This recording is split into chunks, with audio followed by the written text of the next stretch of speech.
activate the fan, with the fact that we understand that the engine has a very optimum temperature to follow. There are cases when manufacturers do recalls due to certain issues within the ECUs.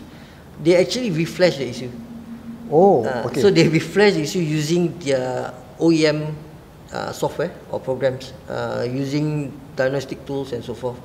Yeah. So generally, as a thing, they also can reprogram the ECU. Oh, the factory can. Correct. Okay, guys. So I would take one question from any of you. Hello, hi.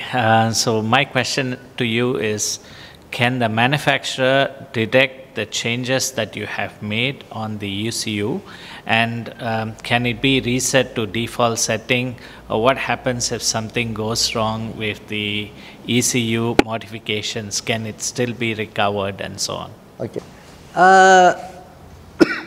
Even in the manufacturers, there are different department or sections. Okay, there are mechanics, there are I would say software engineers and so forth.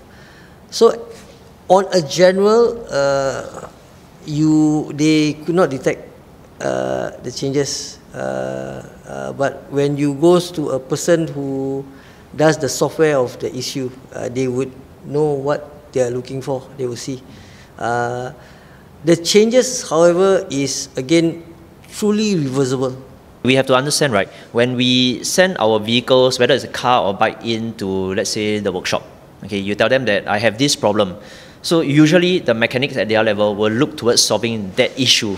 Not necessarily that they will, not necessarily that they will enter the ECU, they will check for this, they will check for that.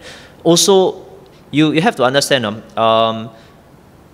if I am specialized in the mechanical aspect of things, or let's say the software would be, let's say, software A side of things, it doesn't mean that I would understand the software B side of things. You understand? So I may not necessarily know that you have done something to software B or B part of the software. You get what I mean? So what I'm trying to say is, it is one of those things where you may not get caught.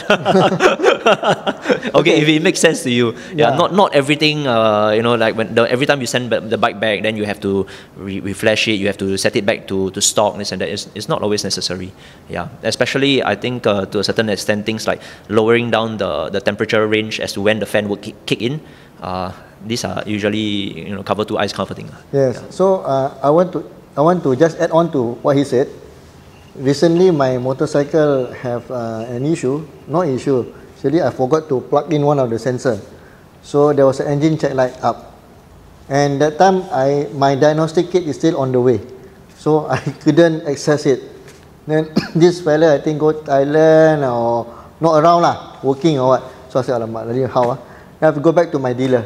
So my dealer, they got their own software lah. So it's in a laptop. Then I was already sweating, because people open laptop like, alamak. And these guys are all Kawasaki friendly lah. I said, oh my, they open, they find out that I'm already flash or what, right? But no, they didn't. They just log in. They didn't see anything abnormal. They just clear my code.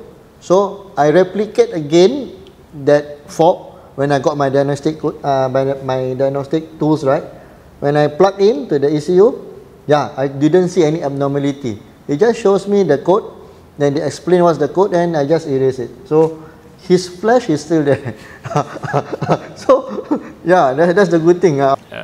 Flashing ECU means all about changing the air-fuel ratio, yeah? So if you are changing the ratio, means like you are burning more fuel, so that means a lot of carbon comes out from the exhaust. So when you go for LTA inspections and so on, will you fail the emission test? Very, very good question. Very good question. Okay, understanding emission is first thing. Okay, it is known that when you have an air-fuel ratio of 14.7, right, which is steric unit, is the best for the environment. Emission control-wise, is generally there are different maps in the ECU. You can make a certain maps that is very, very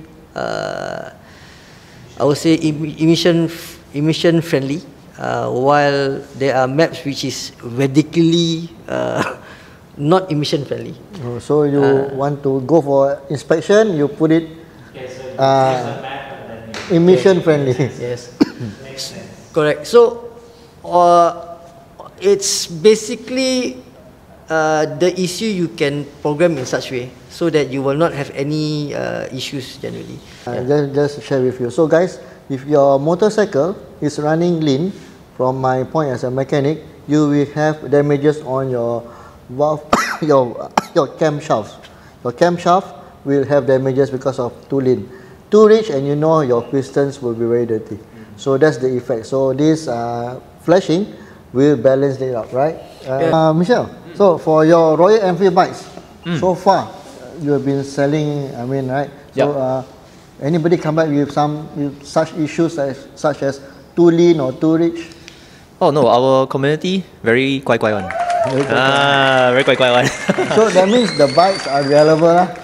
Actually, because the Royal Enfield owners in general, most of us, we are looking for a very chill ride. So performance, number one, performance is not what we are looking for.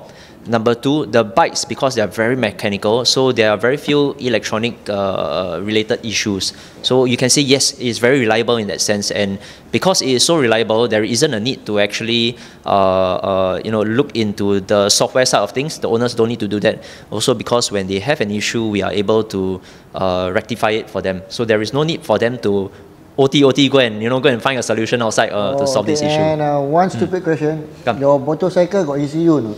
Of course lah. All of them modern bikes now all have already. Sometimes I don't know whether have or not, right? Have. Okay guys, we go for a short break and we come back again with some more questions for Mr. Slow Turtle.